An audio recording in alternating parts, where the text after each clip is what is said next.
Zimbabwe बनाम West Indies के बीच खेले गए टी20 वर्ल्ड कप 2026 के सुपर 8 के मुकाबले में वेस्टइंडीज ने जिम्बाब्वे को एक तरफा मुकाबले में धूल चटाई और एक मैसिव विक्ट्री के साथ सुपर 8 की शुरुआत की। भाई साहब, यह जीत वेस्टइंडीज के मनोबल को सातवें आसमान पर ले जा चुकी है, क्योंकि भाई इस पूरे ही टूर्नामेंट में अब तक वेस्टइंडीज अनस्टॉपेबल रही है। ग्रुप स्टेज में उन्होंने किसी भी टीम को अपने पास नहीं लगने दिया। अब भाई सुपर 8 में माइटी जिम्बाब्वे को भी धूल चटा दी।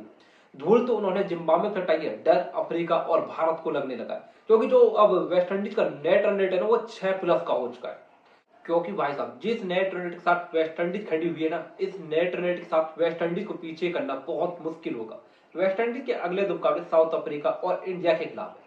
वेस्टइंडीज साउथ अफ्रीका या इंडिया में से कोई सी एक को भी हरा देती है ना, वो सेमीफाइनल में पक्का पहुंच जाएगी, क्योंकि उनका नेट रन रेट इतना मैसिव हो चुका है। इस मुकाबले में पहले बात करते हैं वेस्टइंडीज के बारे में। भाई वेस्टइंडीज के जीत के हीरो थे सिमरन हेटमायर। वेस्टइंडीज ने सिमरन हेटमायर को एक रोल दिया है कि आप नंबर 3 पर बैटिंग करेंगे, और भाई साहब यह रोल सिमरन हेटमायर को भा चुका है। भाई साहब, हेटमायर जब से नंबर 3 पर बैटिंग करने उतरे, ये रुक ही नहीं रहे, किसी टीम के रोके नहीं रुक रहे हैं। यहाँ पर हेटमायर और जो पोवेल के बीच एक साझेदारी हुई थी ना, इस साझेदारी ने वेस्टइंडीज को पूरी तरीके से अपर हैंड कर दिया था, क्योंकि यह साझेदारी में ये नहीं था कि पिच पर वक्त गुजारना है। इस साझेदारी में यह था कि दोनों ओर से अटैक हो रहा था, जिम्बाब्वे के पास कोई ऑप्शन ही नहीं रह गई थी। जब आप बात करेंगे रोमन पावर की, विस्फोट के अंदाज में 59 रन टूट दिए। जब आप सिमरन हेटमायर की बात करें तो 85 रन के ताबड़तोड़ पारी खेलकर आउट हुए। साथ में महत्वपूर्ण खेले सरफेन दरफंड ने जिन्होंने ताबड़तोड़ अंदाज में 31 रन नाबाद बनाए। रोमारियो सेफर्ट ने 21 का ताबड़तोड़ कैमियो, होल्डर ने भी जाते जाते हाथ खोल लिए। भाई साहब, वेस्ट इंडीज 20 ओवर में 254 तक पहुंच गई। 20 ओवर में 254 रन बना दिए। टारगेट का पीछा करने में जिम्बाब्वे की शुरुआत बहुत ज्यादा खराब रही।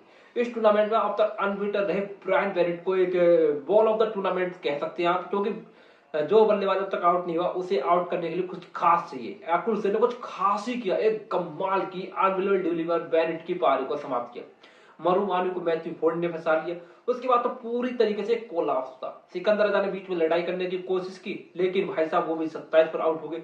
एवंस ने अगर कुछ शॉट दिखा दिया कि इस पिच पर बैटिंग आसान थी। अगर जिम्बाब्वे शुरू में फाइट दिखाती तो वेस्ट इंडीज के वो करीब जा सकते थे, लेकिन जिम्बाब्वे 147 रन पर आउट हो गई। वेस्ट इंडीज ने एक मैसिव विक्ट्री हासिल की, 107 रन से इस मुकाबले को जीत लिया।